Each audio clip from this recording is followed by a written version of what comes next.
Bem-vindo, pessoal, ao oitavo episódio de Between Legends. Comigo hoje tenho o nosso convidado Bruno Alex. Bruno, seja bem-vindo mais uma vez. Gostaria que desses uma pequena apresentação tua. Olá, desde já obrigado pelo convite que me fizeste. Então, eu sou, toda a gente conhece, sou o Bruno Alex. Tirei licenciatura em Ciências de Desporto na UTAD e depois também tirei lá o mestrado. Já comecei a treinar quando tinha 16 anos, deixei o futebol e ingressei no ginásio, porque também já tinha o objetivo de ir para o mundo do fitness. Ou seja, eu, quando fui para o 10º ano já sabia o que é que queria seguir. Pronto. Depois entrei para um ginásio que também tinha piscina, que era um só link aqui, porque eu sabia que ia ter de fazer os pré-requisitos. Pronto, treinei, já fui com alguma experiência para a licenciatura, só treinava para aí musculação eu e mais, com sorte, mais 5. Pronto, depois acabei a licenciatura, tirei outras formações, tirei o Master em Treino de Força da SXS, tirei o Staying in Condition Specialist for Fitness da Biowiser, depois tirei todas as formações do RTS e outras formações online, quer da área, quer fora da área. E o que mais gosto é da parte da biomecânica da musculação e também da prescrição de exercício para hipertrofia, mas claro, gosto de outras coisas, mas isto é as principais coisas que eu gosto de fazer. Atualmente também estou a trabalhar num ginásio aqui em Vila do Conde, faço acompanhamento online, sozinho, só de parte de treino, ou faço eu e a minha namorada, a Adriana, que ela faz parte da nutrição, que ela é nutricionista. Tenho a minha escola também online para profissionais da área, que é o Exercise Matrix University, e também dou personal trainer, quer em minha casa e também a domicílio ou também na vertente online. Ótimo, é um bom currículo, mas eu acredito que seja. Como é que ganhaste esse gosto ou essa curiosidade depois por mais da área da biomecânica? Lá está, a parte da biomecânica porquê? Porque eu vi que era uma cena que tinha muita aplicabilidade na prática. Porque saber que músculos é que se está a estimular, lá está, isto ligava muito à parte da hipertrofia muscular. Quando eu entrei para o ginásio eu tinha 45 kg, era muito magrinho, e o meu objetivo também era muito aumentar a massa muscular. E então eu já mesmo quando estava no secundário vi tudo que era vídeos, tudo que os putos vê hoje no TikTok havia no YouTube, que eu sou do tempo do Filipe Franco, do Jeff Sai, do Matogos, etc. Então eu estudava muito e via também no bodybuilding.com parte da anatomia e também lá já apareceu alguma coisa de biomecânica e depois vi que a biomecânica é muito importante para a parte da prescrição de exercícios. Porquê? Porque ela é que vai determinar que grupos musculares é que vão estar a trabalhar. Por isso é que depois eu fiz aprofundar como é que eu podia manipular os exercícios para então dar mais ênfase a determinados grupos musculares, trabalhar estes e não trabalhar outros. Por exemplo, num supino, como é que eu vou fazer que seja mais o peito a fadigar e não fadigar dos tríceps? Nas costas, a mesma coisa. Depois também começou a nascer o bichinho porque eu comecei também a ter algumas lesões e não conseguia fazer muitos dos exercícios convencionais. Então eu tinha de arranjar uma maneira de treinar. E a biomecânica ajudou muito nisso, a contornar as questões das dores articulares, das minhas lesões e continuar a treinar e a progredir no treino. Ótimo, sim, concordo perfeitamente. E agora vamos falar, ainda continuar um bocadinho a falar sobre ti. Quais são os teus objetivos agora para este novo ano e futuros anos? Olha, por acaso já tenho um post preparado para isso, que é tenho a comparar os objetivos que eu tinha em 2023, consegui cumprir quase todos os que tinha, quer a nível pessoal, quer a nível profissional. Falhou-me que era escrever um livro, ficou tipo a 2/3. Então não está assim tão longe. Não está. Mas acho que este ano vou conseguir lançar o livro, pelo menos 1 ou 2 livros, que eu tenho em mente lançar um livro sobre a biomecânica da musculação, descomplicar aquilo, coisas, fazer muito simples. E depois outro livro mais também tipo 50 mitos do exercício físico, que é para pessoas também normais. Não só também vai dar para profissionais do exercício, mas também para chegar a público praticante de exercício físico. A curto prazo agora também quero aumentar tipo, a minha presença no online, ter mais alunos no online e cada vez ficar menos dependente do presencial, porque eu gosto de ter essa liberdade, não estar a depender de outros e estar só a depender de mim. Eu acho que ser o patrão de nós próprios é sempre a melhor coisa. Depois também a longo prazo mesmo, quero ter o Exercise Matrix University, não sei se é uma plataforma de complemento da universidade de formação e de ser mesmo uma escola de formação a competir com as outras escolas de formação para formar mesmo técnicos de exercício físico certificados, mas com uma qualidade ainda mais, ter a qualidade mais elevada do mercado, ser a melhor escola de formação de todas e competir ao mais alto nível com elas. E em 2024 já está umas coisinhas já quase acordadas de começar também a dar formações presenciais em ginásios. Isso parece-me excelente e parece tens um bom trabalho pela frente, não é? Sim. Com poucas horas de sono, por assim dizer. Não, eu durmo sempre 8 horas. Isso Ótimo, ótimo. não abdico disso. Para ter um bom crescimento de massa muscular, obviamente, não é? Exato, isto não está a resultar isso, mas senão esquece, Mas não funciona se dormir pouco. eu percebo isso. Vamos começar pelo nosso tema, Manos, qual é a importância da biomecânica para o praticante no ginásio? Para o praticante de ginásio, ele, lá está, a não ser que seja um geek que goste também de estudar, tal como eu era quando estava era só praticante de exercício físico, é para ele saber o que é que está a trabalhar, porque senão vai estar a fazer coisas a mais do que não precisa. E a biomecânica a gente correlaciona também sempre com a parte da anatomia. As duas andam sempre uma com a outra, não há volta a dar. Não me adianta muito saber de biomecânica se eu não sei o que é que está a trabalhar e porque é que aqueles músculos estão a trabalhar. É preciso saber as funções musculares em cada posição articular. Por exemplo, os adutores, temos o longo, temos o breve e temos o magnus. E depois o magnus também podemos dividir em fibras mais verticais, oblíquas, mas pronto, isso é complicado. Os adutores, a maior parte deles, o breve e o longo, são flexores da anca em quase toda a amplitude do movimento. Só a partir de 70, 80 graus é que eles passam a ser extensores da anca. Ou seja, só por isso é que num agachamento profundo é que os adutores, há hipertrofia dos adutores. Por isso, nós sabermos o que é que o músculo faz em determinadas posições vai ser importante para quando nós temos a construção de exercícios. Outro exemplo muito bom que eu gosto de dar é o bíceps curl. Às vezes vejo a malta a fazer, que é bíceps curl com os halteres, com o braço ao lado do corpo, depois vai para a polia com o braço ao lado do corpo e depois pega na barra W e faz com o braço ao lado do corpo. E faz tipo 3 séries de cada. Ele está a fazer 9 séries, isso vai ajudá-lo a ter hipertrofia porque o volume de treino é o mais importante. Mas se calhar teria melhores resultados se fizesse 3 séries com o ombro em extensão, 3 séries com o braço ao lado do corpo e 3 séries com o ombro em flexão.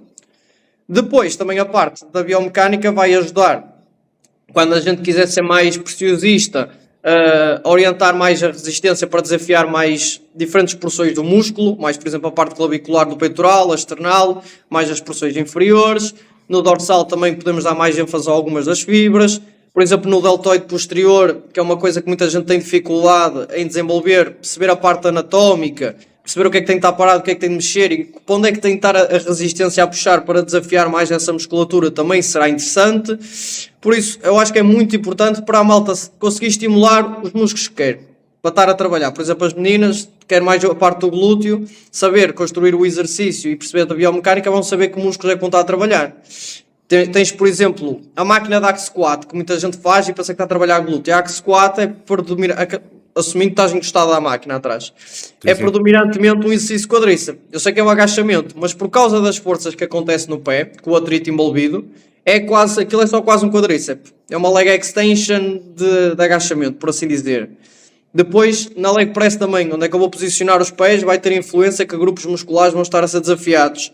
Num exercício lunge, eu posso deixar o joelho avançar mais, o joelho avançar menos, dependendo se eu quero mais quadríceps ou se eu quero mais focar no glúteo. Relembrando que todos vão trabalhar, não dá para desligar o glúteo e focar só no quadríceps. No entanto, a gente consegue dar mais ênfase a determinados tecidos, então se ela tem mais objetivo de glúteo e não quer engrossar muito a coxa, eu posso optar e construir o exercício para focar mais no glúteo, porque não sou eu que vou dizer que os objetivos dela estão errados. Se ela não quer engrossar a coxa, quer só o glúteo, eu tenho que dar o que as pessoas querem, não é? E aí também a seleção de exercícios entra no plano, por assim dizer, não é? Agora, desculpa, falaste tanta coisa que as minhas perguntas foram alterando em relação à ordem. Então, basicamente, o que estavas a tentar dizer é que na biomecânica, mesmo conseguimos alterar quais são os músculos, nós queremos dar mais ênfase, certo? Mas isso também também tem um papel bastante importante na prevenção de lesões. Prevenção de lesões é mais difícil porque as lesões são muito multifactoriais. Às vezes tu podes ter o plano todo top e a pessoa dormiu mal e lesiona-se. Se ela está desidratada, também vai influenciar. Depois não é só a parte da biomecânica, tem a ver com o volume de treino dela. Porque pode estar tudo biomecanicamente perfeito, por exemplo, o movimento. Eu faz um ano que me lesionei, até postei no story, supostamente aquilo era um agachamento perfeitinho, estava tudo alinhado, tudo direitinho e eu estava com uma carga de aquecimento e lesionei. Deu-me ali um espasmo muscular nas costas, fiquei 7 dias a andar tipo um pinguim, cheio de dores. Tive a andar a injeções e tudo. Por isso, a biomecânica é um dos fatores para a diminuição do risco de lesão, de prevenção não, que a gente não consegue prever, não consegue prever nada. É um dos fatores, mas é uma das peças no puzzle num mapa muito grande, é muito complexo, mas claro que também deve ser levada em consideração, claro. Por exemplo, pode-se manipular o perfil de resistência de forma a que posições teoricamente mais suscetíveis de lesões, por exemplo no alongamento, eu posso fazer que a resistência diminua mais nesses pontos. E então vou diminuir o risco de lesão. Por exemplo, alguém que tem dor nos últimos graus de extensão de joelho numa leg extension, eu posso manipular a leg extension para que esse seja o ponto de amplitude que seja mais leve e que ela então consiga trabalhar nessas amplitudes sem ter desconforto. Eu acho que é mais do que prevenir lesões, ajuda a trabalhar à volta da dor. Isso será mais útil. É essa a minha segunda pergunta, mas foi essa a resposta que eu queria que desses. E mesmo em nível de exercícios, acreditas que existem exercícios errados? Ou estás de acordo? Eu acho que não existem exercícios errados, acho que existem exercícios mais eficientes para trabalhar o que nós queremos. Por exemplo, o exercício upright row, cá, a remada alta, não sei como é que a malta costuma chamar. Remada vertical também, penso eu. Sim, pode ser remada vertical. Pois os nomes não somos nós que atribuímos nomes só para simplificar a nossa comunicação, não é? Isso não importa muito. Ou seja, uma abdução do ombro em rotação medial. Pronto, do ombro também. Pronto, não é um exercício errado. Pode ser um exercício provocativo para muitas pessoas, porque estamos em rotação medial e fazemos uma abdução e muitas pessoas não estão habituadas e causa algum desconforto. Mas não digo que seja um exercício mau. Por exemplo, eu se fizer isto com o peso dos meus braços, não me está a fazer nada. Ou seja, quando nós acrescentamos carga, é que pode causar algum desconforto. Então não é o movimento em si, é que se calhar a carga é excessiva para a tolerância e as capacidades que eu tenho do meu tecido. E então eu tenho de manipular isso. Agora, por exemplo, uma leg press de lado faz mal? Não faz. Mas provavelmente não é a forma mais eficiente para eu trabalhar outros músculos.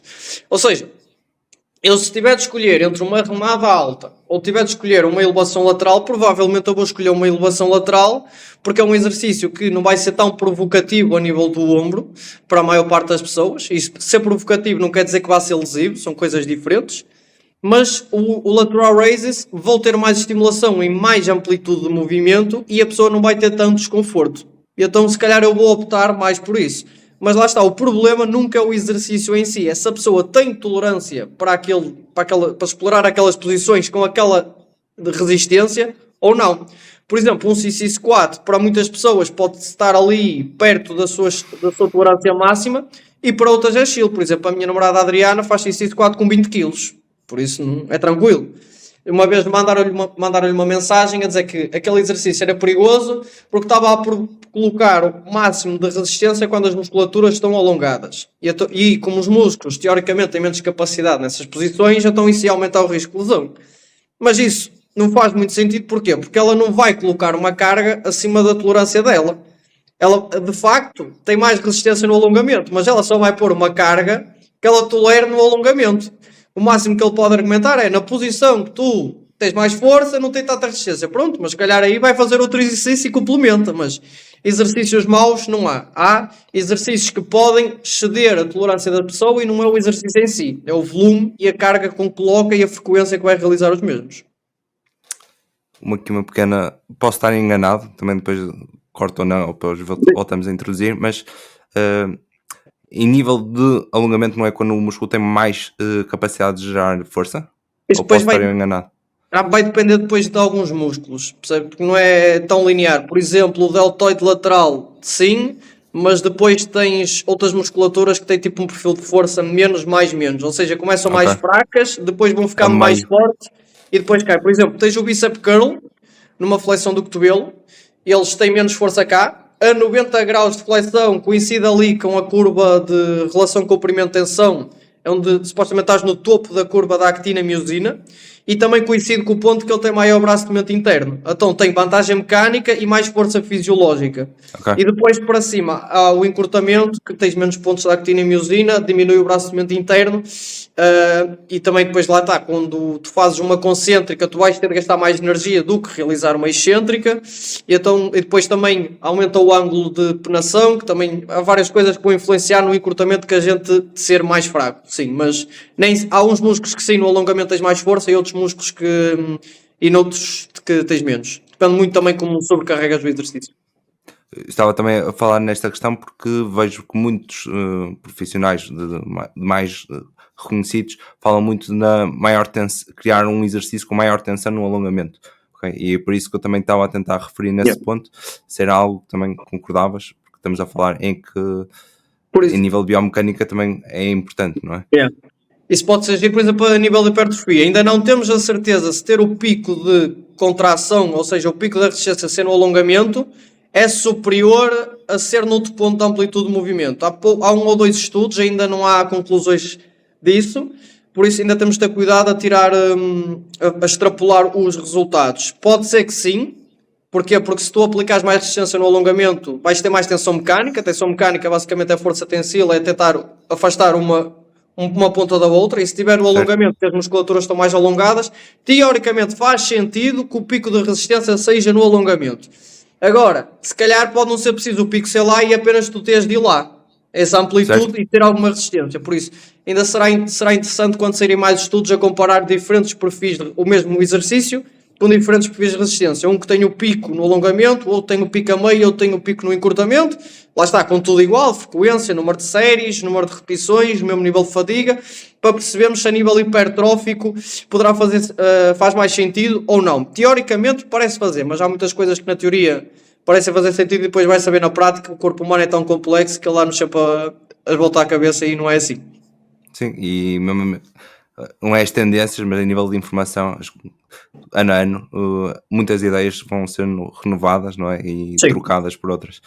Da biomecânica, na seleção de exercícios, também o fator para os teus alunos, em nível de preferência, em nível de estímulo de fadiga, também entra na equação. Entra sempre. Tipo, a primeira coisa, o que está no topo da minha pirâmide, tens as pirâmides dos estudos, não é? Que em cima das meta-análises e as revisões sistemáticas. No mim é gosto e preferências da pessoa está no primeiro. Porquê? Porque isso é o que vai importar. Eu posso pôr um treino, isso foi uma coisa que eu aprendi e desenvolvi, que eu pensava de uma maneira contrária. Eu até tenho posts, se forem logo ao início do meu Insta, tenho muitos posts contraditórios da maneira como eu penso hoje, que eu acho que é uma evolução que eu tive. Que é, depois também fui estudando mais isto, a parte mais humana, comportamental. O mais importante é que a pessoa treine. Eu posso pôr um treino top, teoricamente está ali tudo direitinho, biomecanicamente, fisiologicamente direitinho. Se a pessoa não gostar de fazer, não vai fazer o treino, não vai ter adaptações. Por isso, tu tiveste um convidado há pouco tempo que ela também estava a falar disso, que era o treino optimal e da adesão ao treino. Eu concordo muito com isso. A adesão ao treino é a primeira coisa. A pessoa tem de treinar, porque só se treinar, só assim é que vai ter resultados. Não há maneira de dar. Por isso eu vejo sempre quais são os gostos, que exercícios é que gosta de fazer e os que é que não gosta, e porque é que não gosta e os outros porque é que gosta, para perceber se há ali um padrão. Às vezes é só a execução, tenho desconforto a fazer o exercício, e depois posso entrar com a biomecânica e já não tenho desconforto e passo a gostar de fazer o exercício. Às vezes é só uma questão de parte biomecânica de movimento, que ela não está a executar aquilo se calhar da maneira mais eficiente para aquilo que o corpo dela consegue fazer ou tolera. Por isso, os gostos do aluno para mim estão sempre em primeiro lugar. Se ele prefere treinar, fazer um bro split ou um push leg pulse, eu é que tenho de adaptar o treino consoante o que a pessoa gosta de fazer e o que ela quer fazer. Não tenho de ser eu a atirar-lhe. É como, por exemplo, eu posso gostar muito de bom restaurante, eu é que digo como é que era a comida. Não é o chefe que vai dizer, não, isto é melhor se tu comes assim. Não, eu é que sei, eu não gosto da comida salgada, eu quero sem sal. E ele vai-me fazer comida sem sal. A não ser que seja o Gordon Ramsay, que esse põe-me no caralho, mas esse pronto. Esse é mas certeza que a comida vai ser boa também. Acho sim, então a partida vai ser boa, sim. Em questão também de desconforto, como agora falaste, quais são as maneiras que tu consegues trabalhar para uma pessoa que sinta, por exemplo, um desconforto, seja numa leg extension, seja num bicep curl, seja em qualquer exercício, há uma maneira que há uns parâmetros que consigas ver e avaliar e também sugerir à pessoa? Pronto, aí, primeira coisa, eu tenho que ver como é que ele está a fazer o exercício. Às vezes, basta modificar a velocidade de execução. Que às vezes a malta faz muito acelerado e faz travagens muito abruptas nos extremos. Não é que isso tenha problema, mas se calhar, quando nós fazemos travagens muito abruptas, estás a criar um pico de força nesse extremo. Okay? Isso pode estar aí mais perto da tolerância e da capacidade dos tecidos. Pronto, não é que seja mau, mas é mais fácil tu excederes a tolerância aí. Enquanto se for um movimento controlado, sabes mais ou menos como é que está a variar a resistência. Agora, se tens picos nesses extremos, tu não sabes a quanto é que aquilo atinge. Não é? É mais fácil de atingir. Pronto, depois é ver como é que ela está a executar. Às vezes também ver em que pontos de amplitude é que está a acontecer esse desconforto. Por exemplo, no fim da extensora é comum, porque as extensoras por norma são muito pesadas nos últimos graus. No encurtamento a resistência vai de menos e vai ficando sempre cada vez mais, quer por causa da cam vai redirecionando a linha da força, afastando-a perpendicularmente do eixo, que aumenta a eficiência da mecânica, da máquina em relação a nós. As peças metálicas da máquina vão-se afastando também perpendicularmente ao eixo, vai ficando mais pesada, e depois a nossa massa corporal da perna, o centro de massa da perna também se afasta e vai ficando mais pesada. Ou seja, muitas coisas que fazem que ela fique mais pesada aí. E então, às vezes, basta colocar ali um contrapeso no ajuste da posição inicial, metemos uma caneleira ou metemos discos, e quando ela faz a extensão, o contrapeso vem para o outro lado do eixo e faz ali um offloading e ela já consegue fazer o movimento. Depois, também podes dividir o exercício em dois, ou seja, mais carga onde ela não tem dor. Imagina, com 50 kg ela só consegue fazer até meio. Depois para cima já tem dor no joelho. Então fazemos só até meio com 50 kg. A seguir encontramos uma carga 40, 35, 30 kg e faz de meio até cima com o resto do peso. Também é uma maneira de fazermos o exercício. Depois no bicep curl também, às vezes fazer uma polia desmultiplicadora, como aquilo não te acelera tanto, pode ser que seja mais confortável.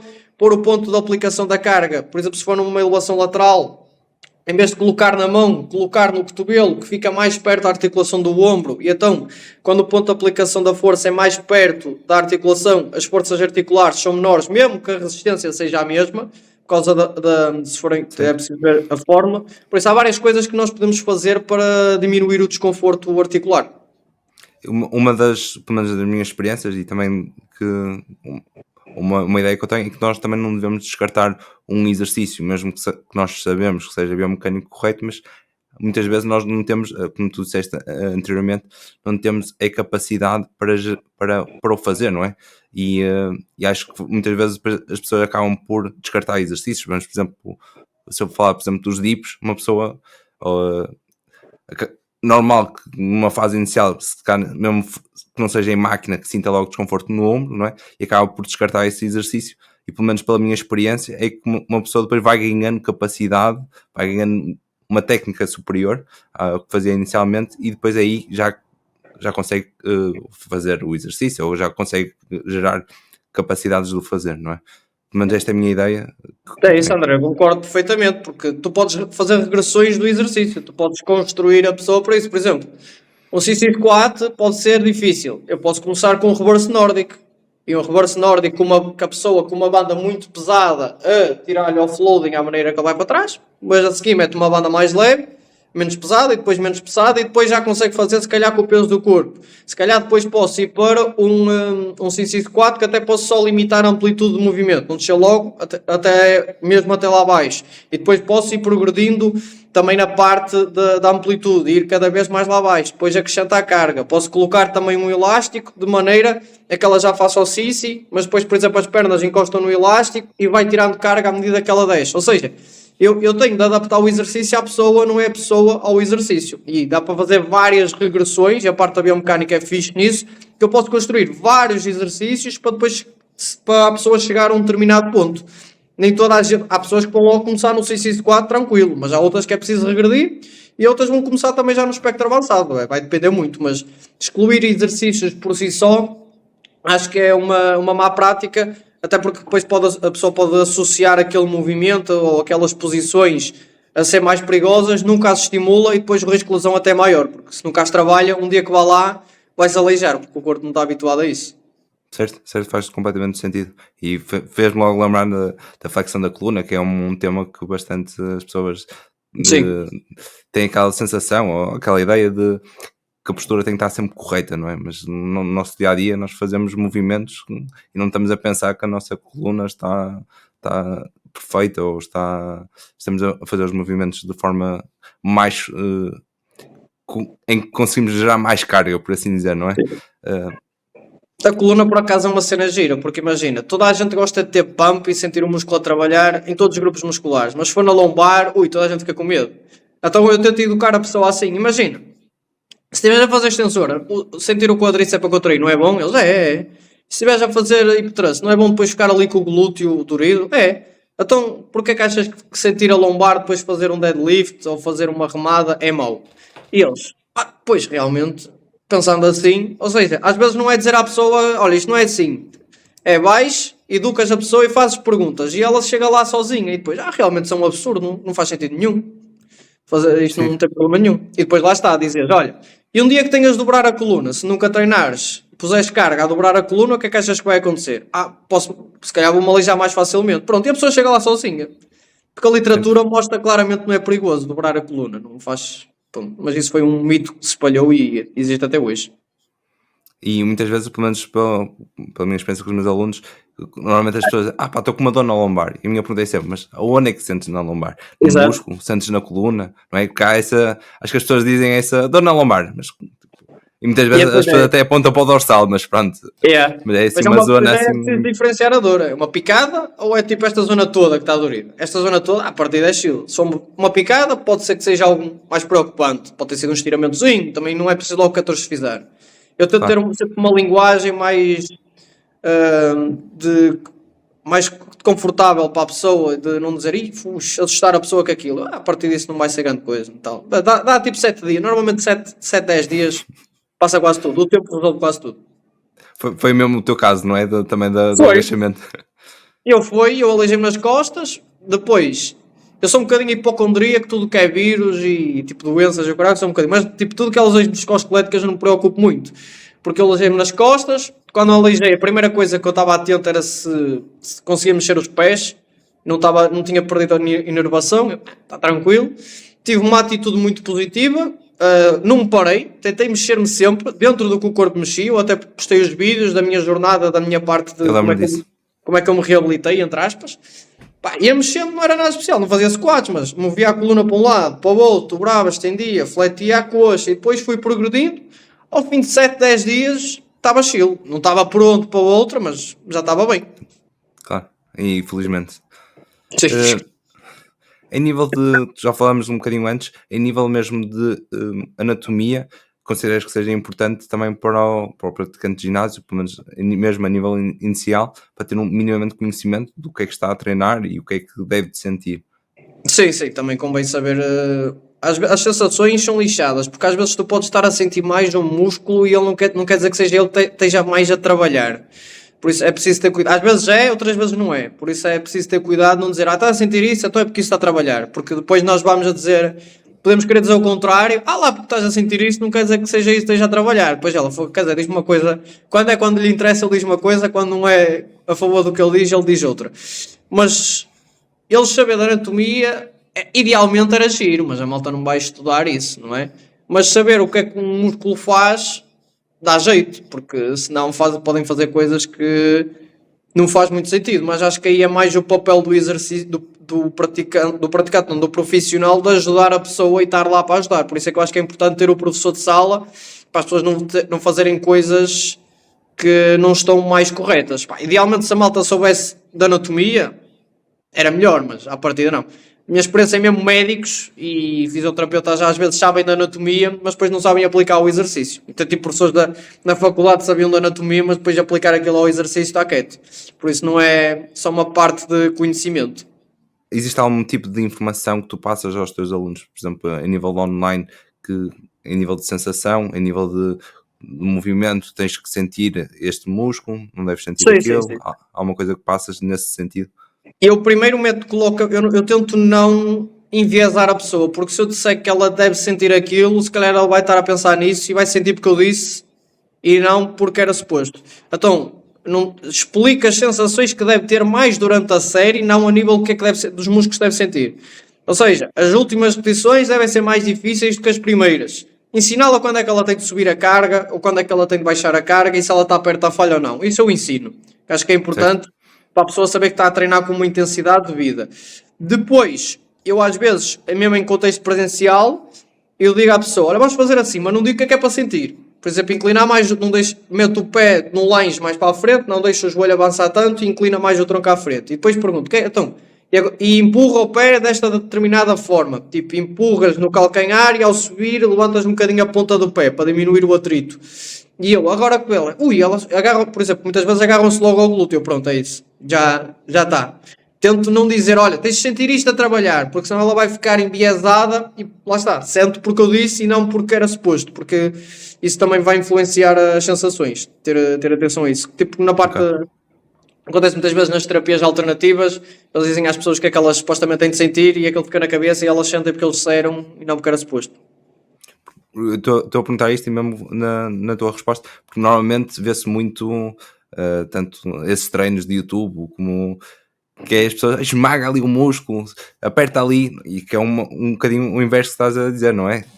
Basicamente. Sim, não é mau, mas toda a gente gosta de sentir, por exemplo, o peito a contrair, não é? Mas eu Sim, mais sim. do que esmaga, acho que é mais, por exemplo, se quiserem ganhar massa muscular, deviam estar mais preocupados em alongar o músculo do que apertar o músculo e passar mais tempo no alongamento. Mas não acho que não seja uma má dica dependendo do contexto, não é? Porque às vezes dizem isso só por dizer e fica bem no vídeo, não é? E depois, mas vai depender muito, porque a parte da contração sente-se mais, por exemplo, sente-se mais o músculo realmente na contração. Tens, por exemplo, no tríceps push-down, sentes muito mais um músculo ou no tríceps kickback do que num overhead, ele a contrair. No entanto, nós já sabemos que isso não vai querer dizer que vai ter mais ganhos de hipertrofia depois no final. Por Certo, isso, certo. as sensações são uma coisa lixada. E também, obviamente, depois depende do exercício. Por exemplo, se for nas Claro. aberturas, obviamente vais sentir, por exemplo, com halteres vais sentir muito mais tensão no alongamento do que depois na contração. Pelo menos, minha Sim, porque experiência. isso acontece porque não tens resistência nenhuma Sim, na sim, sim. contração. Mas se for numa polia e que tu manipules a resistência, pode ser o contrário também. Claro. Mais algum tema queiras falar sobre a biomecânica? A biomecânica é fixe, mas a malta anda a complicar muito a biomecânica também. Eu adoro biomecânica, mas estão a colocar a biomecânica no santo grau e estão a fazer extrapolações bué grandes da biomecânica. Tipo, numa pessoa normal conta, mas não é assim, não é preciso estar tão preocupado em enfatizar as fibras Y ou X, mais alinhar. Pá, a maior parte da pessoa tem de treinar e depois lá para a frente, quando alguém já é avançado, ok, vamos tentar focar mais aqui e ver se é possível, que ainda não sabemos. Na teoria eu acho que sim, mas se calhar depois na prática pode ser que isso não faça diferença nenhuma, não é? Por isso, pá, a biomecânica é fixe, tem muita aplicabilidade na hora de a pessoa está a sentir isto, consigo fazer que sinta aquilo, manipular. A nível de desconforto articular faz uma diferença enorme um profissional conhecer de biomecânica ou não. De que músculos é que estão a trabalhar, por exemplo, numa remada há muita gente que faz a remada aos ombros. Isso é um bicep curl. Estão a fazer uma flexão do cotovelo e depois as costas não crescem. Porquê? E os bíceps enormes e as costas não saem do sítio. Porquê? Porque tudo que é exercício de costas ele está a fazer com as flexões do cotovelo, não está a fazer com as costas. No peito acontece muito, a malta fica com o tríceps grande e o peito não sai do sítio, porque os presses deles são todos tríceps, muitas vezes. Supino com halteres, a mão cai cá para dentro, fica alinhada com o ombro e só tem resistência para o cotovelo e então, pá, o nome do exercício, o exercício não trabalha nada. A maneira como ele é executado é que vai determinar o que é que trabalha. Certo. Olha, não sei, mas esse resultado final parece-me bastante bom. Uma pessoa, pronto, olha, perde um bocadinho de costas e de peito, mas fica com os braços grandes. Sim, não é mau, não. Só o objetivo para o braço está top. Sim. Obrigado agora pela esta pequena explicação. Também acho que acredito que seja uma mais-valia a acrescentar.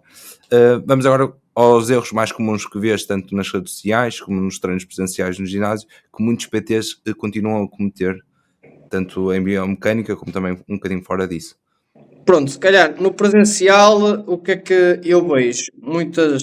Vejo muitas vezes que é parte de ou querer complicar muito, ou a maior parte é não levar em consideração os gostos da pessoa. Já aconteceu malta que treina com PT, que mete a fazer tipo muito funcional e TRX, e depois a pessoa, eu não gosto nada, não gosto muito de fazer TRX, eu prefiro máquinas. E eu, foda-se, então não lhe perguntou se você, não perguntou. E depois, imagina, não é difícil nós sermos bons profissionais da área, é literalmente perguntar às pessoas e conhecer as pessoas, o que é que elas gostam de fazer mais. Se ela não gosta de fazer TRX, está tudo bem, não falta, temos halteres, temos barras, pá, temos elásticos, temos mil e uma coisas. Outra coisa, não estar atento ao aluno, tipo, pode estar a ser a dar treino e estar a ver o que é que se passa ali à volta, estar mais preocupado em contar as repetições do que controlar o que está ali a fazer. Contar as repetições é importante num determinado momento, alguém mais avançado. No momento inicial as repetições não vão ser tão importantes, vai ser aprimorar a execução e a contração e o alongamento será muito mais importante do que isso. Depois mexerem no telemóvel, muitas vezes, pá, não faz sentido, meu. Eu estou em sala, às vezes ligam-me, bicho a mancega que mandei, eu não mexo no telemóvel. O telemóvel está ali pousado em silêncio. Eu estou a trabalhar, não mexo, não vou mexer no caralho do telemóvel, cago no telemóvel. O mundo não vai acabar por estás em sala 3, 4 horas. Nas redes sociais, muito. Epá, eu não vou dizer que é um erro, porque a malta compra, muito voltado para a estética. Mas não acho. É difícil dizer se é um erro, porque a maior parte das pessoas procuram estética, não é? Por isso, eles estão a vender, estão a. Pá, é aquele público, eles querem aquele público, mas depois também não podem. É mais chato quando eles dizem que exercício físico é saúde e depois só falam de estética, nunca falam de saúde nos posts deles, não é? Depois, um erro, pá, é regirem-se muito pelas suas experiências pessoais e não pela evidência científica. Pá, e depois ter um puto de um ego que os estudos estão mal feitos. Nem leram um estudo, mas está logo mal feito. Partem logo do pressuposto, está mal feito. Pá. Podem-me dizer, olha, este estudo tem estas limitações. Se vier um gajo me dizer, olha, este estudo, eu trabalho com mulheres de X idade para este objetivo. Este estudo não analisou isso. Olha, bom ponto de vista. Esse aceito. Agora, dizer que logo que o estudo está mal. Porque nós estamos cheios de vieses, estamos cheios de ruído e nós não conseguimos ver as coisas de forma objetiva e não conseguimos controlar todas as variáveis. Nos estudos, nem nos estudos eles controlam. Por exemplo, se tu vês um estudo que controla muitas variáveis, tu consegues descobrir se aquela determinada variável funciona ou não, mas depois em contexto real isso já não é aplicável. Porquê? Porque no contexto real as variáveis não são controladas. Ou seja, de facto, tu tens de controlar as variáveis para saber se uma determinada variável leva a A ou B, mas depois isso, na parte real, não é assim, não é um estudo pragmático. Enquanto que um estudo depois que não controle variáveis e seja mais pragmático, isso acontece mais na suplementação e às vezes também na parte da medicina, depois consegues ver se o medicamento tem efeito ou não. Mas depois podes especular, mas não levou em consideração isto, não levou em consideração aquilo, e depois às vezes outro erro, que eu agora também ando a estudar muito isso, estou a fazer um curso com um brasileiro que se chama o Igor, que eu costumo partilhar muitos stories, posts dele, porque ele, de evidência científica, sabe muito, é muito top, eu recomendo a todos a seguirem. É mover a baliza. É a malta tipo, ok, isto não deu o que eu quero, eu estou a dizer, mas isto não foi feito com pessoas com 19 anos, com um X de braço, que não treinam há exatamente 1 ano, 4 meses. Assim é difícil, assim nada resulta, então nenhum medicamento resultava, por exemplo. Sim. Se tu individualizares assim tanto o que tu queres de resultado, então esquece, nunca vais encontrar nenhum estudo que suporte isso, mas muitos profissionais vão por parte de mecanismos fisiológicos e teóricos e não se regem por aquilo que a literatura científica diz. Isso acho que é um erro muito grande e que mata muito a profissão. Que depois como é que nós queremos respeito e queremos dizer que somos de saúde se depois não seguimos o que dizem? A maior parte se calhar não sabem, se eu perguntar quais são as guidelines, que eu não gosto muito de guidelines, mas é um bom ponto de partida. Não vou saber qual é as guidelines. Ou há quanto tempo é que não lês um artigo? E não leem um artigo, se for mesmo ler a sério, se calhar nunca ninguém lê um artigo. Lê o abstrato, lê os resultados e a conclusão está feita. A metodologia, que é o mais importante, e a parte estatística, que eu ainda tenho dificuldades e estou a tentar evoluir, também é muito importante, porque se a interpretação, a análise dos dados não for bem feita, depois todas as conclusões que vierem daí estão erradas, não é? Certo. Por isso é preciso tanto nossas como do artigo, obviamente. Exato. E ter atenção que a discussão e a conclusão dos autores não é que esteja errada. Ela apenas é feita à luz daquilo que eles conhecem. Porque se eles não dominarem, por exemplo, biomecânica, eles não vão, no estudo, não vão considerar as partes biomecânicas. Se for um gajo que não leva em consideração fisiologia, depois, na discussão, nunca vai incluir nada de fisiologia, nem vai levar isso em consideração. Ou seja, eles podem o que eles dizem pode ser totalmente verdade, pode ser verdade em parte, aquilo pode ter dado resultado pelo que eles dizem, apesar do que eles dizem, ou apenas em parte pelo que eles dizem. Isso também é muito importante ter em consideração. Deixa eu ver se me lembro mais de alguma coisa de... Que eu não tenho problema em dizer os defeitos do que eu acho que a malta faz de errado, estou-me a cagar. Simplificar muito os problemas, dizer que se dói isto é por causa disto, se dói as costas é por ter os músculos encurtados, pá. Fazerem mais do que são, tipo, armarem-se massagistas, também vejo, infelizmente. A malta está, não sei o que, das costas, no fim do treino ali, massajar. Eu alongar a malta, estou como a outro, não faz mal nenhum. Já fui muito mais anti-alongamentos, mas hoje em dia não tem problema nenhum. Isso depois acaba também por, pelo menos agora, eu sei que tu falaste um bocadinho das pessoas não dizerem por experiência, mas eu vou falar por experiência. Não tem mal, acaba muito, experiência. é que, pronto, pelo menos os meus alunos sentem esse conforto, ou essa, está-me a faltar a palavra, seja agradável para eles alongar. E por mim, eu digo, olha, eu não costumo fazer, nunca senti nenhuma mais-valia em fazer, não vejo pelos estudos que seja uma mais-valia, mas se tu gostas, vou-te alongar no final do treino. Sim, não tem mal. Não tem mal. Olha, mas por acaso tenho que fazer um post sobre isso, que eu fiz um post que era falar dos alongamentos que não precisas fazer. Se quiseres podes fazer, mas não precisas.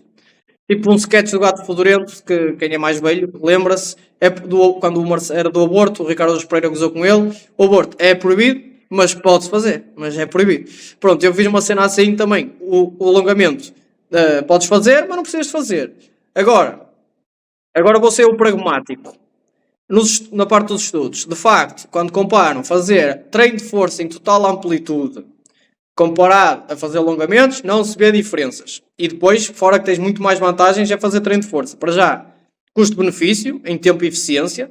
Em menos tempo tens os mesmos resultados de aumento de amplitude de movimento, flexibilidade, o que quiseres chamar. Ganhas força, resistência, e ganhas hipertrofia e aumentas a tolerância dos tecidos em vários pontos. E o alongamento é só ganhas amplitude e mais tolerância à dor. Muito do alongamento é mais ganhos de tolerância à dor naquelas posições. Agora, vamos ser pragmáticos. Depois, na prática, a malta explora mesmo essa amplitude toda? Faz o máximo de amplitude? Se calhar não. É nível de força, certo? Sim, a fazer treino de força. Muita gente, se calhar nós em PT, temos esse cuidado. Mas praticantes vão ter esse cuidado? Muitos não. Nós vemos que eles até, quando metem uma carga muito pesada, nem ao alongamento bom. Por isso, se calhar, para essas pessoas, até fazer alongamentos não é mau de todo. Agora, para mim, se vocês fizerem treino de força, vão estar a poupar o tempo. Senão vão tentar a fazer treino de força, depois vão tentar a fazer alongamentos. Nunca mais sai do ginásio. Ficam lá a vida toda. Certo. Mas eu também não meto ninguém. Eu não meto ninguém a alongar. Às vezes eu engano a pessoa. Meto-os a fazer isométricos. Tipo, por exemplo, nos flexões da coxa, meto a fazer joelho em extensão, flexão da coxa e fica ali a sentir. Eles vão estar ali a alongar os posteriores de coxa, mas ao mesmo tempo vão estar a melhorar a contração dos flexões da coxa. E assim engano-nos. Parece uma boa. Obrigado por essa ideia, tenho que meter na prática. Bruno, uma das questões que tu falaste, que para mim acho também importante, que é a importância dos PTs a complicar as coisas e tentar tornarem-se diferentes de todos os outros, complicando os exercícios, complicando arranjar maneiras mais difíceis de dar os treinos, por assim dizer. E muitas vezes, como tu disseste, para uma pessoa iniciante não faz qualquer sentido. Não é? Eu acho que eu vou ser bonzinho e vou ser mauzinho. Eu acho que o ser bonzinho eu acho que eles acham mesmo que o que estão a fazer está mais correto, ok? Para as luzes do que eles sabem, podia ser mais, mas à luz do que eles sabem, eles acham que aquilo é o melhor e eles estão a fazer aquilo porque acham que é o melhor para o aluno. Pronto. Ok.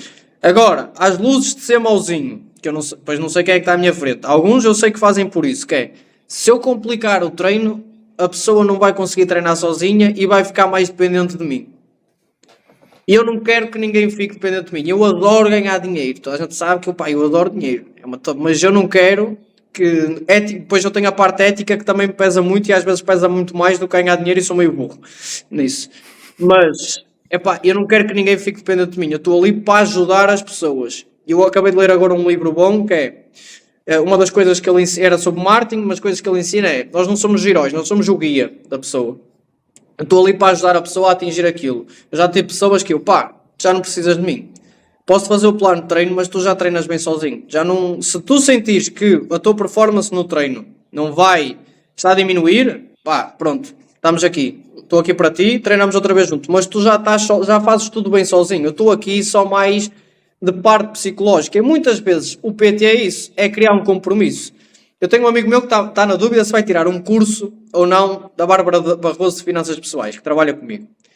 E eu depois disse assim, opá, tudo o que ela ensina nesse curso, tu aprendes sozinho. Agora a questão, está tudo na net de borla, YouTube, nas corretoras de ensino. Agora a questão é, tu, sabendo isso, vais ter a disciplina e o compromisso de estudar por ti sozinho, ou se calhar mais vale tu pagares os 450 euros, tu sabes que pagaste, criaste um compromisso e por causa disso tu vais estudar. Pois é preciso também, isso também é uma cena gira. Porque muitas das coisas do PT é criar compromisso. Que sem PT a pessoa não treina. É uma coisa muito interessante. Mas é isso, a malta complica muito às vezes porque acha que é o melhor que está a fazer. Pode não saber mais do que aquilo, podem ser limitados. Não quero chamar calhaus. Outras vezes é mesmo de propósito para a pessoa ficar mesmo dependente dela. E isso aí eu acho que é errado. Não devem fazer isso. Acho que a outra também era um bocadinho errada, mas sim, Mas a outra é menos má, percebes? Porque a outra eles não têm noção. Porque as outras eles estão a fazer com boas intenções. É como um gajo que é mentiroso ou um gajo que é aldrabão. O que é pior?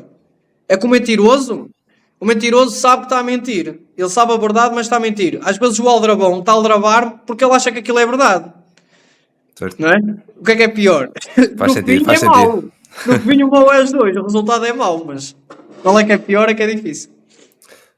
Um dos pontos também que eu queria também acabar aqui, que seria que na avaliação física, como na sala de musculação, eu vejo que muitos PTs, pelo menos mais antigamente, acho que agora já não se fala tanto, mas se calhar recentemente ainda não ouvi um bocado a falar isso, que é os problemas da pessoa, os problemas da pessoa que vai fazer a avaliação física e procurar esses problemas. Não estou a falar de motivação, disciplina, mas estou a falar de problemas físicos, não é?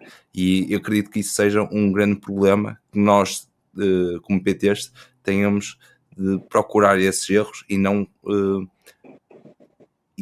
preocupar a pessoa com problemas que não existem, por assim dizer. É algo que tu concordas? Concordo. Lá está. Às vezes, mais uma vez, porque eles acham que aquilo que estão a dizer é verdade, outras vezes é porque estão a aldrabar a pessoa porque, você tem isso, você não treinar acompanhada, está lixado, você não vai ter resultados, esqueça. Você precisa ir dos alongamentos muito específicos, não consegue fazer sozinho, ou assim. Primeira coisa é dizer à pessoa, eu tenho uma hérnia. Ok, tenho uma hérnia, não desconsiderar isso porque ela já tem crenças à volta daquilo e o médico muitas vezes tem mais peso do que nós, então, ok, tenho uma hérnia e depois nós até podemos educar a pessoa, mas tenho algum desconforto a fazer a hérnia e não sei o quê. Eu não tenho desconforto. Eu, ok, então vamos trabalhar esta região mais posterior da coxa, da coxa não, das costas, para você ganhar mais força. Imagina, se ela foi diagnosticada com uma hérnia há um ano, a probabilidade dela não ter hérnia é tipo 91%, que ao fim de 6 meses 91% das hérnias são reabsorvidas. Mas não vou estar a dizer, você já não tem hérnia nenhuma. E o gajo pensa, foda-se, esse gajo é tolo, não tenho uma hérnia. Então o médico disse que eu tinha uma hérnia. Pronto, levar isso em consideração. E agora, é um erro muito dizer, olha, tenho um ombro mais subido que o outro e vou logo assustar a pessoa. Não, tenho um ombro mais subido que... Nem falar daquilo. A não ser que ela nos fale daquilo, nós até podemos dizer, ok, vamos fazer um trabalho muscular para reforçar essa zona e não dizer que é para corrigir aquilo, mas vamos trabalhar esses músculos, porque esses músculos é o que você usa no trabalho ou quando você tem desconforto, e se calhar se você ficar com esses músculos mais fortes, então esse desconforto pode nem surgir, ou pode, em vez de surgir ao fim de 1 hora, só ao fim de 3 horas. Mas não dizer nunca que vamos corrigir aquilo, porque depois ela, se calhar nunca, o mais certo é que aquilo nunca se corrija, porque já é estrutural, e depois ela vai ficar desiludida. Se aquilo tiver de ser corrigido, porque às vezes pode ser falta de força, etc., ou má coordenação intramuscular ou intermuscular, aquilo vai-se corrigir, mas nunca dizer que algo que não é, que é normal, nós, tal como há pessoas que têm 1,80m, outras têm 1,60m e nenhum está errado. Depois, a média dos homens é 1,72m. Eu não sei quantos é que tu tens, eu tenho 1,63m. 71. Estou abaixo da média. Estás abaixo da média também, pronto. Mas nós não estamos na média. E a mesma coisa é o esqueleto humano. O esqueleto humano não é igual àqueles que nós vemos da aula de anatomia todo perfeitinho. Tu, se fores ver estudos, já tens crianças com degeneração da coluna, com hérnias, já com alguma degradação da cartilagem. É perfeitamente normal isso acontecer e nós não devemos dizer que isso é normal. Alguém que tem um anterior pelvic tilt ou tem uma perna maior do que a outra, isso é perfeitamente normal. Não temos de assustar as pessoas, não temos de dizer que vamos corrigir, porque isso chama-se complexo de Deus, que é corrigir uma coisa que não dá para corrigir. Esqueçam lá isso.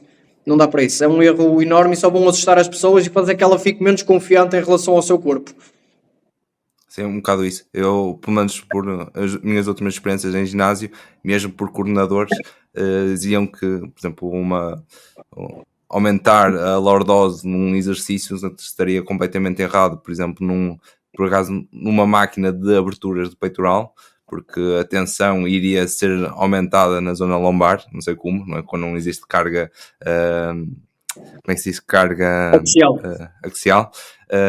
Mas mesmo pessoas que supostamente já têm uma boa educação, acho que se prendem muito a esse tipo de informação e depois passam a pessoas mais novas, a pessoas que estão a começar na área e acabam por absorver isso e continuar uma má prática, por assim dizer. Isso também, lá está, vai àquilo que nós falámos, da malta não ler artigos científicos. Os artigos científicos mostram que essas diferenças anatómicas são perfeitamente normais. É mais normal ser diferente do que ser aquela postura perfeita.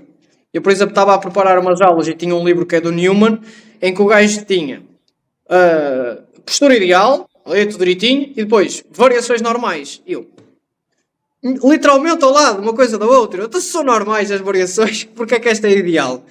Tipo, isto ideal é aos olhos humanos, esteticamente, de facto, alguém mais alto, peito aberto, costas direitas, por assim dizer, transmite-nos mais confiantes, muito pela parte cultural. Sim. Pronto, e então nós tendemos a confiar mais nessas pessoas e esteticamente, de facto, é mais apelativo ao olho humano. Sim. Agora depois extrapolar que isso é que é o correto, está totalmente errado. Nós já temos estudos de 1967 a mostrar que não havia qualquer relação de o que é uma boa postura e postura e dor, por exemplo. Isso, acho que acredito que seja o mais importante, que é, se uma pessoa não sente desconforto, não devemos estar aí a alterar a postura da pessoa, não é? Ou pelo menos tentar. Exatamente, assim, porque até vai causar mais desconforto. Imagina, tenta ficar a apertar os dedos durante 2 minutos. Isto não é uma posição normal. Fazer força para ficar nessa posição. Depois quem tiver desconforto. Alguém que tenha postura, tipo, está tranquilo, está como eu estou, aqui com a coluna flexionada. Dizer a essa pessoa, olha, tens de estar assim, garanto que ela vai ficar muito mais desconfortável por estar nesta posição que estamos a obrigar do que esta. O cérebro dela sabe porque é que tem de estar naquela posição. Sim. Agora, por exemplo, pessoas que passam muito tempo sentadas. Eu dou-lhes dicas, olha, mete um cronómetro e de x em x tempo levanta-te, move para um lado, move para o outro, abre a coluna, estica, cai para este lado, cai para o outro, que é para fazer aqui um reset. Ok, isto é preciso estar ativo. E posso diminuir a tensão naquela zona. Porque de facto estar muito tempo numa posição pode causar desconforto. Mas lá está, tempo. É preciso ver a variável, não é a postura em si. Porque se fosse a postura em si, bastava eu colocar-me na postura que devia ter logo dor. E não é o caso. É ela ficar ali 6 horas naquela posição e depois, outras coisas. 6 horas naquela posição fazer o quê? Nunca ouvi ninguém que ficou a jogar Playstations ou CS, ou lá o que se joga agora hoje em dia, 6 horas e dizer que lhe doía as costas. Estava ali às 6 horas, caraca, sem dores nenhumas. Agora, se for alguém que está num trabalho, com um relatório que tem de entregar às 5 da tarde, que o patrão sempre a perguntar de hora em hora, okay, então, isso já está feito? Quando é para quando? A receber e-mails, depois se calhar tem em casa a namorada chateada, tem um filho doente, tem que estar a pensar em outras coisas, tudo isso gera stress que vai exacerbar a dor. Ou seja, olha, tantas variáveis que a malta não pensa e que vão influenciar mais a dor do que a postura. A postura é só uma peça em si. Se calhar se ela tiveste o dia todo nesta postura, até ia ter mais desconforto. Mas também, se calhar, se tivesse um bocadinho mais os romboides, se calhar isso podia ser tudo evitado. Também, exatamente. Acho que tens mais algum ponto que queiras falar em questão de, também, agora para a questão do praticante? Pronto, vamos lá então. Vou tentar resumir. Não há exercícios bons e maus, há exercícios mais ou menos eficientes para trabalhar determinado grupo muscular. Vocês não têm má postura, ok? Postura e dor não estão correlacionados. A dor é algo bastante complexo. Lá porque algo vos dói, não quer dizer que vocês tenham deixado de treinar isso. ok? Podem até ter de treinar mais isso, e às vezes só não trabalhar de forma específica, mas já à volta. Lá porque alguém tem um corpo como vocês querem ter, não quer dizer que ela tenha atingido isso pelo que sabe, mas apesar disso, eu tenho lá um rapaz no ginásio que o gajo não treina, quer dizer, ele treina, por acaso estou a brincar, ele treina para caralho, mas imagina, ele vai treinar 3, 4 vezes por semana, ele teve 6 meses sem treinar peito e ele não perdeu o braço, não perdeu o tríceps, não perdeu o peito e já recuperou e está a levantar outra vez tipo 120, 140 quilos no supino e já está a agachar com 150, 170 quilos e ele tem massa muscular para caralho. E perguntas-lhe a ele quantas horas dorme. Sei lá quantas horas dorme. O que é que comes? É o que a minha mãe me mete no prato. Pronto. Porque a parte de aumentar a massa muscular, os estudos mostram que é tipo 70%. Ok? Depois, vai ser muito difícil a pessoa distinguir, porque se alguém falar com confiança no que está a dizer à partida, nós vamos confiar. Por isso, às vezes, pedir olha, e isso é baseado em quê? As fontes. E pedir opinião a muitas pessoas. Mal é se todas as pessoas, podem estar muitas pessoas ao mesmo tempo erradas, por isso é difícil. Para o praticante é muito difícil. Ou seja, eu acho que o praticante não tem muito a fazer, o que nós temos a fazer é tentar ensinar mais os profissionais da área, porque se mais profissionais da área souberem, seguirem a evidência científica e disserem as coisas corretas, vai chegar a mais alunos. Por isso é que eu gosto muito da parte formativa, porque o meu impacto diário vai ser 10 pessoas para isso ou 10 PTs. Mas se eu formar 40 PTs, por dia posso chegar a 400 pessoas. E se a nossa área, tiver cada vez mais conhecimento, se basear em evidência científica, claro que a prática também leva em consideração porque os estudos não respondem a tudo, vamos conseguir aos bocadinhos desmistificar este mito. Por exemplo, o joelho passar a ponta do pé, cada vez menos pessoas dizem. Ainda há pessoas que dizem, sim, mas também ainda há pessoas que dizem que o homem nunca foi à lua, não é? Pronto. Por isso, aos bocadinhos eu acho que estamos a mudar o shift e por isso é que eu também, às vezes a malta diz que eu não devia fazer esses roasts diretos às pessoas, devia pegar no subject que ela disse e fazer um vídeo sobre o tópico do que ela disse. Mas eu acho que é mesmo preciso às vezes humilhar a pessoa que está a dizer aquilo porque ela tem que ter vergonha de estar a dizer asneira. Porque se provavelmente a segunda vez ela, peraí, se eu disser mais, isto que eu estou a dizer está mesmo certo? É que houve aquele gajo que gozou comigo e houve boa gente que partilhou aquilo. E se calhar, porque se nós só deixarmos falar quem tem confiança e não sabe as coisas, e quem sabe as coisas não se expor, que acontece muito, é uma malta que muitas vezes sabe as coisas da área académica, por exemplo, o Pedro Carvalho falou isso no podcast do Salgueiro, não se expõe, não vem cá para fora. Então nós só ouvimos quem não sabe. E se nós ouvimos muitas vezes uma mentira, ela torna-se verdade, por assim dizer. Por isso, quem sabe, quem tem conhecimento, exponha-se.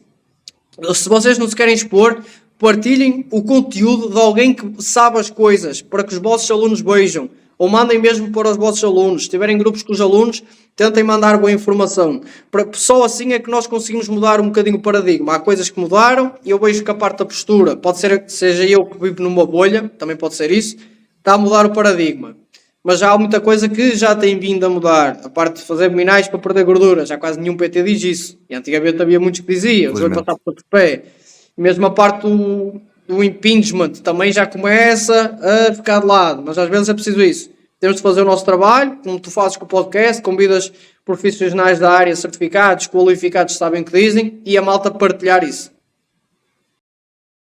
Faz muito sentido, mesmo como tu disseste mais ou menos a meio do podcast, não falar só por experiência, mas procurar informação credível, não é? Um Sim. bocadinho isso. E ter atenção, uma coisa é eu disse isso, eu abro sempre as formações a dizer, atenção, o que eu estou a dizer pode estar errado. E eu acho, à luz do que eu estudei, daquilo que eu experienciei, daquilo que eu sei, da informação a que eu me submeti, das pessoas com quem eu interagi, isto é o que eu acho que atualmente está mais perto daquilo que é verdade. Mas eu posso estar totalmente errado, porque eu não li os estudos todos, eu não fui exposto a todos, eu não trabalhei com todo o tipo de pessoas. Por isso, tudo o que eu estou a dizer é dependente da minha aprendizagem, dos contextos que eu experienciei. Mas posso estar errado. E se eu estiver errado e alguém mostrar que eu estou errado, eu só tenho de dizer, malta, olha, estava errado neste tópico, pá, peço desculpa, e agora vou espalhar a boa informação e admitir que está errado. Está tudo bem, está errado. Se alguém mostrar que vocês estão errados, vocês ficam a ganhar porque passam a estar certos. Pronto, não tem nada de mal, não tem que ter vergonha de estar errados. Certo. Por acaso foi uma coisa que eu pensei agora numa reflexão, agora há pouco tempo, que é, pá, eu acho que nunca acreditava em alguém que nunca esteve errado. por assim dizer, não é? Uma pessoa que nunca esteve errada também significa que esteve numa bolha, por assim dizer, não é? Ou simplesmente nunca admitiu que estava errado, não é? Isso também é mau. Não estamos a falar de esteroides. Ou é teimoso e não muda de opinião e continua a achar que está certo. Certo. É um bocado isso.